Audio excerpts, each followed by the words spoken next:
రెడ్డిని మోసగాడిగా చూస్తారా? మోసం చేసాడని చూస్తారా? పార్టీనో, జగన్మోహన్ రెడ్డి గారినో? ఒక రకంగా జగనన్నని మోసం చేసిన వాళ్ళల్లో ఒకరు. హ్మ్.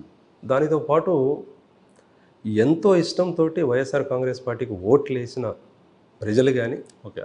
పని చేసిన ముఖ్య నాయకులు, కార్యకర్తలు ఎవరైతే ఉన్నారో ఓట్లేసిన వాళ్ళని కూడా మోసం చేసినట్టుగా. అంతే కదా మరి. హ్మ్. హ్మ్. ఆ? హ్మ్. ఈరోజు ప్రజలందరూ అక్కడ గిద్దలూరు నియోజకవర్గంలో ఒకసారి అవకాశం ఇచ్చాము, కానీ ఈ విధంగా పార్టీకి, జగనన్నకి, మా అందరికీ మోసం చేయడం సరైంది కాదు కదా, ఆ భావనతో కూడా ప్రజలు కానీ సరే, ఆయన ముఖ్య మోసం నాయకులు ఉన్నారు. చేస్తుంటే 2019లో ఓడించారు, కక్ష తీర్చుకున్నారు. ఇప్పుడు కూడా ఉందా ఇంకా కోపం జనాలకి? ప్రతి ఒక్కరికి ఏమి అంటే అవకాశం ఇచ్చినప్పుడు, ఆశీర్వదించినప్పుడు ఏ విధంగా వారి పనితీరు ఉంది అది చూస్తారు ప్రజలు. హ్మ్. హ్మ్. అవకాశం ఇచ్చినప్పుడు దాన్ని సరైన రీతిలో ఉపయోగించుకొని ప్రజలందరికీ సేవ చేసి ముఖ్య నాయకుల, కార్యకర్తలకి అండగా నిలబడితే ఎటువంటి ఆలోచన ఉండదు, రెండోసారి కూడా ఆశీర్వదిస్తారు. హ్మ్. కానీ అవకాశం ఇచ్చిన రోజు నేను దూరం అయ్యాను, హ్మ్. ఈరోజు మళ్ళీ ఇంకో అవకాశం ఇవ్వండి అంటే అది పొరపాటు. హ్మ్. హ్మ్. సో, అందుకోసం ప్లాట్ఫామ్ మళ్ళీ తెలుగుదేశం పార్టీ ప్లాట్ఫామ్. అందుకోసమే ఆయన పార్టీ అక్కడే ఉన్నారు. ఈ రోజుకి 2014లో పనిచేసిన ముఖ్య నాయకులు, కార్యకర్తలు ఎవరైతే ఉన్నారో, ఆశీర్వదించిన ప్రజలందరూ ఎవరైతే ఉన్నారో వారికి ఖచ్చితంగా తెలుసు ఆయన వైఎస్ఆర్ కాంగ్రెస్ పార్టీ మనిషి కాదు, మన మనిషి కాదు. హ్మ్. ఈ రోజుకి అదే విధమైన ఆలోచనతో 2024లో హ్మ్. పూర్తిగా ప్రజలు కానీ, ముఖ్య నాయకులు కానీ, కార్యకర్తలు కానీ దూరంగా ఉంటారు అనే భావన అయితే ఖచ్చితంగా చెప్పగలం. పెన్షన్లు ఈ టైంలో రాకుండా పోవడం వెనుక వైసీపీయే ఉంది. వైసీపీయే కావాలని ఇంటింటికి పెన్షన్ అది పంచకుండా. యాక్చువల్గా చాలా బాధాకరమైన విషయం. గడిచిన 4.5 సంవత్సరం పైన ఇంటి వద్దకే పెన్షన్ ఇస్తూ ఉన్నారు. హ్మ్. ఈ ఇంటి వద్దకే పెన్షన్ ఒక్క 60 సంవత్సరాల పైబడిన వాళ్ళకి మాత్రమే కాదు, 75, 80 సంవత్సరాల పైన వాళ్ళు ఎవరైతే ఉన్నారో, హ్మ్. నడవలేని పరిస్థితిలో ఉన్నారు, వాళ్ళు సచివాలయం దగ్గరికి కూడా వచ్చి తీసుకోలేరు. హ్మ్. వీరితో పాటు వికలాంగులు చాలామంది ఉన్నారు. హ్మ్. 2 కాళ్ళు 2 చేతులు లేని వాళ్ళు కూడా ఉన్నారు. హ్మ్. ఆరోగ్య సమస్యలతో బాధపడుతున్న వాళ్ళు ఇంకా చాలామంది ఉన్నారు. వాళ్ళు బెడ్ రిడన్, అవును. బెడ్ మీద రావాలి బయటకు. బెడ్ మీద రావు. వాళ్ళు మళ్ళీ తంబేస్తేనే వాళ్ళకు వచ్చే పెన్షన్ ఇది. చాలామందికి ఎవరైతే ఆ బెడ్ రిడన్ పరిస్థితిలో ఉండి తమ్ము కూడా పనిచేయని వాళ్ళు ఎవరైతే ఉన్నారో, వాలంటీర్ ఆథెంటికేషన్ తోటి తంబు వేసి ఇచ్చిన రోజులు కూడా ఉన్నాయి. ఎందుకంటే వాళ్ళకి నెంబర్ ఆఫ్ టైమ్స్ ఈ తంబు పనిచేయకపోయినా కూడా ఐరిస్ తీసుకున్నారు. ఈ ఐరిస్ కూడా పనిచేయకపోతే వాళ్ళ పరిస్థితి వాలంటీర్ ఆథరైజేషన్, ఆ సచివాలయంలో ఉండే వాళ్ళ ఆథరైజేషన్ తోటి కూడా పెన్షన్ ఇచ్చారు. ముఖ్యమంత్రి గారి ఆలోచన ఒకటే, అట్టడుగు వర్గాలు కష్టమైన పరిస్థితిలో ఎవరు ఉన్నా వారికి సహాయం చేసే బాధ్యత ప్రభుత్వానికి, వారికి అన్ని విధాలుగా అర్హత ఉంటే ఆదుకోవాల్సిన బాధ్యత ప్రభుత్వానికి.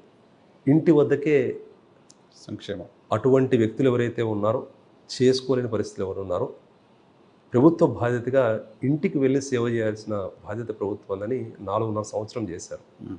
కానీ ఎలక్షన్ కమిషన్కి లెటర్ పెట్టి వాలంటీర్ వలన పూర్తిగా పార్టీ పరంగా ఇచ్చేస్తున్నారనే ఆలోచనతోటి ఈసీకి లెటర్ పెట్టడం, 1 నెల పూర్తిగా ఆపేయడం అనేది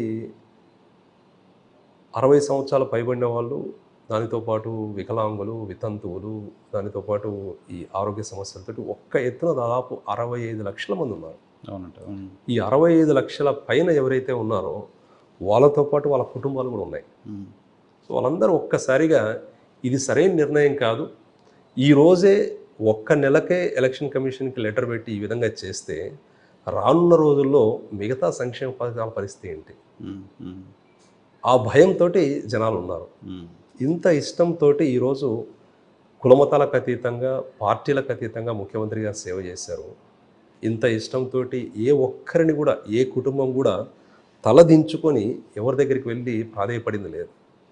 ఏ ఒక్క కుటుంబం కూడా తలదించుకొని ఏ మండల ఆఫీసుల చుట్టూ నెలల తరబడి తిరిగింది లేదు. హ్మ్. అర్హత ఉంటే వారి మీద గౌరవంతో ₹1 లంచం లేకుండా నేరుగా వాళ్ళ అకౌంట్లో డబ్బులు వేసినారు. హ్మ్.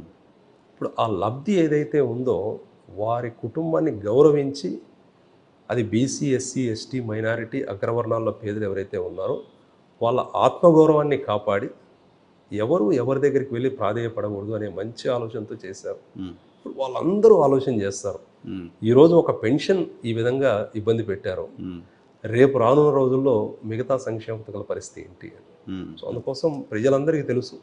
అందుకోసం ఏ పల్లెకి వెళ్ళినా ఏ వార్డుకు వెళ్ళినా సంతోషంగా వైఎస్ఆర్ కాంగ్రెస్ పార్టీ నుంచి వచ్చాము అంటే అది కార్యకర్తల దగ్గర నుంచి ఆ మండల స్థాయి ముఖ్య నాయకుల వరకు మా వరకు ప్రతి ఒక్కరిని అంతే ఇష్టంతో స్వీకరించి మాకు తోడుగా ప్రతి వార్డులో ప్రతి పల్లెలో నడుస్తూ ఉన్నారు. Okay okay right sir. ఇప్పుడు మీరు మీ పైన మీ బ్రదర్ పైన మార్కాపురంకు సంబంధించి కొన్ని అలిగేషన్స్ మీ పార్టీకి సంబంధించిన వాళ్ళు కూడా చేస్తూ వచ్చారు. ఇక్కడ మార్కాపురంలో కబ్జాలు బెదిరింపులు ఇటువంటివి చేశారు అని, ఇటువంటివేవి గిద్దలూరులో ఉండవు అనే ఒక హామీ ఇవ్వగలరా?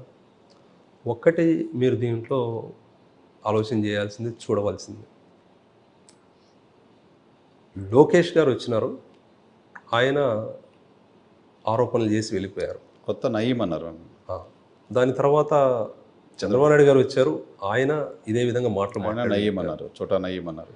కానీ వాళ్ళు మీటింగ్ పెట్టిన ప్రతిసారి మేము వాళ్ళకి చెప్పింది ఒకటే, అయ్యా లోకేష్ గారు, అయ్యా చంద్రబాబు నాయుడు గారు, మీరు వెళ్ళే దారిలో సబ్ కలెక్టర్ ఆఫీస్ ఉంది, ఆర్డీఓ కార్యాలయం ఉంది, మీ చేతిలో ఉన్న ప్రతి అంశం, మీరు మాట్లాడిన ప్రతి ఒక్కటి అక్కడ ఎంక్వైరీకి బుక్ చేసి వెళ్ళండి.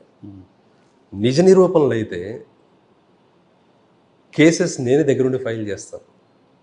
లోకేష్ గారు నాకు తెలిసి అటు కలెక్టర్ ఆఫీస్ నుంచి వెళ్ళినట్టున్నారు, ఆయన కూడా అదే చెప్పినాం, మీ దారిలో కలెక్టర్ ఆఫీస్ ఉంది, ఆ కలెక్టర్ గారికే మీరు సబ్మిట్ చేసి వెళ్ళండి. అది ఏది ఉన్నా కూడా నిజరూపణ అయితే నేనే కేసుల దగ్గర నుంచి ఫైల్ చేస్తాను. ఎక్కడ ఆరోపణలు మాత్రమే కానీ పలాని చోట తప్పు జరిగింది అని ఒక్కరు కూడా ఈ రోజుకు చూపించింది లేదు. ఎక్కడ ఏలెత్తి కూడా చూపించింది లేదు. సరే, మీరు వాళ్ళు సవాల్ చేస్తున్నారు, వాళ్ళు ఆరోపిస్తున్నారు, మీరు కంప్లైంట్ ఇవ్వండి అంటున్నారు. కానీ బయట నుంచి చూస్తున్న వాళ్ళకి ఏదో జరిగిందేమో అనే ఒక ఇంప్రెషన్ ఉంటుందిగా. గిద్దలూరు ప్రాంతానికి సంబంధించిన వాళ్ళు కూడా అటువంటి భయం ఉంటుందిగా. ఒక్కసారి ఆలోచన చేస్తే ఆ బురద ఎవరైతే వేస్తున్నారో కడుక్కోవడానికే సరిపోతూ ఉంది. కానీ ఇక్కడ మార్కాపురం నియోజకవర్గంలో ప్రజలు ఎవరైతే ఆరోపణలు చేసిన ఆ కంప్లైంట్కి అటుపక్కదారులు ఉంటారు, అంటే ఒక కంప్లైంట్కి బోత్ సైడ్స్ ఉంటాయి. ఈ కంప్లైంట్కి బోత్ సైడ్స్ ఎవరైతే ఉన్నారో మీడియా మిత్రులని ఒక కేసు తీసుకొని మీరు ఎంక్వైరీ చేసి దాన్ని నిజ నిరూపణ చేయండి అని చాలాసార్లు ప్రశ్నించారు, చాలామంది ప్రయత్నించారు. ఎక్కడ ఒక్క రిమార్క్ కూడా చూపించింది లేదు. అందుకోసమే ఈ రోజుకి ఎన్ని పార్టీలు, ఎన్ని రకాల వ్యక్తులు ఆరోపణలు చేయడానికి చూసినా ఫైనల్గా ఒక్కటి కూడా దాన్ని నిజ నిరూపణ చేయలేకపోయారు. గిద్దలూరు నియోజకవర్గ ప్రజలు ఉన్నారు, అక్కడక్కడ ఎవరైతే ఇటుపక్క బంధువులు కానీ ఎవరైతే ఉన్నారో వారందరినీ నేను కోరేది ఒకటే, మీకు తెలిసిన ప్రతి ఒక్క బంధువుతోటి, స్నేహితుడితోటి మీరు మాట్లాడండి. ఎక్కడైనా చిన్నపాటి తప్పు జరిగింది అని మీకు తెలిస్తే నేరుగా వచ్చి నన్నే ప్రశ్నించండి. 365 రోజులు అందుబాటులో ఉండే వ్యక్తిని, 24 గంటలు అందుబాటులో ఉండే వ్యక్తిని, 82 పంచాయతీలు ఇక్కడ ఉన్నాయి నియోజకవర్గంలో, మార్కాపురం నియోజకవర్గంలో 55 వార్డులు ఉన్నాయి. ఏ ఒక్కరి దగ్గర నుంచి అయినా కూడా ఇదిగో పలాని చోట తప్పు జరిగిందని మీరు ఏలెత్తి చూపించగలిగితే దానికి నేను బాధ్యత ఉంటాను. రానున్న 5 సంవత్సరాలు 10 సంవత్సరాలు మీతో పాటు కలిసి ప్రయాణం చేస్తున్నాను, స్థానికంగా అక్కడే ఉంటున్నాను. గిద్దలూరు బస్టాండ్ పక్కనే ఇల్లు, ఎటువంటి సమస్య ఉన్నా కూడా బస్సు దిగి మీ దగ్గరికి వచ్చేయచ్చు, బస్సు దిగి నా దగ్గరికి వచ్చేయచ్చు. ఏ సమస్య ఉన్నా కూడా మీతో పాటు కలిసి ప్రయాణం చేస్తున్నాను. ముఖ్య నాయకులు, కార్యకర్తలకు పూర్తి భరోసాతోటి 50 సంవత్సరాల నుంచి ఏ విధంగా అయితే ముఖ్య నాయకుల కార్యకర్తలకు అండగా నిలిచి గెలిచినా ఓడినా మా నాన్నగారు ఏ విధంగా అయితే అండగా ఉన్నారో 100కు 100% మీకు అన్ని విధాలుగా అండగా ఉండి వైఎస్ఆర్ కాంగ్రెస్ పార్టీని 100కు 200% బలోపేతం చేసి ముందుకు వెళ్తాను అని ప్రతి ఒక్కరికి హామీ ఇస్తాను.